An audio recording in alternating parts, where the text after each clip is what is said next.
After a rollercoaster of a season, the sports are safe.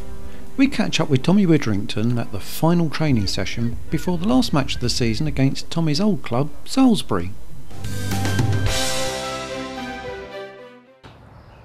Okay, congratulations Tommy, to you and the team on securing your status for next season. Ever really worried? Well, I was always confident that we could do it, you know. I know football isn't played on paper, but the squad that was assembled and that we're here already, I felt were not in a true position. But in saying that, they were where they were. And I think the ultimate thing is that we needed to do something different. It's utter madness to try and do the same things continually and expect different results. So one or two things we turned around, Alan and I. I'm sure that we've put a little bit of more demand on one or two individuals, and maybe not so much on one or two others, to be honest with you. And I think we've had generally a very good response, both individually and collectively, and ultimately we're delighted to go into the last game of the season without any too much pressure on, really. That's great. So overall you're quite pleased with the way the team responded to your game plans and training?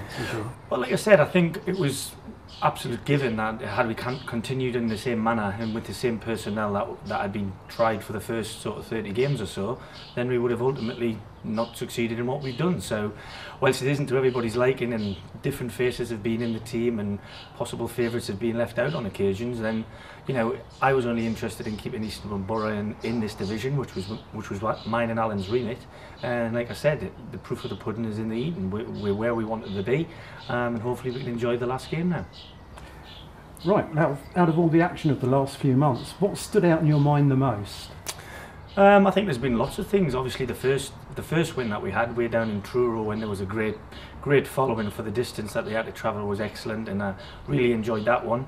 But I think there's been lots and lots. Obviously the walk-in game with them going on to be champions, and rightly so, and I thought we were excellent against them for 45 minutes in an attacking sense.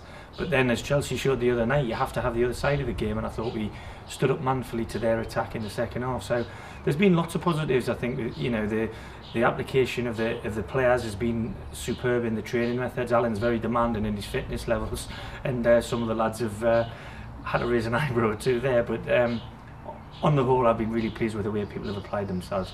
And the people around the football club have done nothing but been helpful, whether it's people who make us cups of tea, and anybody who knows Alan and I, we are like drowning teapots. But anybody has been able to help us in any way, that's been really, really appreciative. Well, the pressure's off. You're obviously pleased with that. And Saturday's against Salisbury, of all teams. What kind of performance are you going to look for this Saturday? Well, we want to win the game. You know, we try and set up the team to win every game we play. And obviously that doesn't always happen. But just the fact that I used to work there, and, you know, was a player and then a player coach and a manager at Salisbury, won't mean I don't want to beat them any more than anybody, or any less than anybody that we've played so far. Having said that, there are still some very good friends of mine, both on the playing staff, the actual management and the higher management, as well as the supporters there. But that'll all be pushed one side until after the game, when hopefully we can celebrate together. And they've consolidated their season very, very well and had two good cup runs. At the end of the day, I think it has to be looked at as a relative success that we stayed in the league. It's not the success that the fans wanted or the players wanted, and I'm sure not what the board wanted. But having said that, considering where it was heading, relatively speaking, it's been a good end of the season. And so, with the borough status secure, you must be thinking about building for next season already.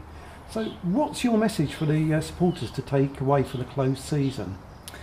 What I'd like to say is I don't think they've seen the whole of what I do, and certainly the team and the players that I inherited.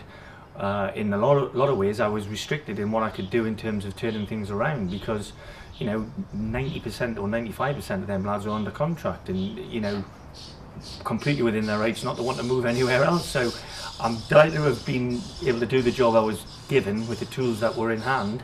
There will obviously be changes, you know. Some people will guess the right changes, some people probably won't. But what I will be doing is speaking to each and every one of the individuals face to face, putting the ball in their court in some cases, I think, because there are one or two players that maybe haven't had as much game time as they expected to have, but firmly in my plans for next season. Like I said, there was a type of performance required for the 16 games or so that we were in charge, and I feel some of the players might be not quite ready for that. So you have to wait and see in terms of that. But you know, I want people to come back to Eastbourne Borough with fresh optimism and hope, because I don't want to be having relative success next season in terms of staying in the division. I want to be competing, and depending on what finances are available to us will depend on how high we compete up the league.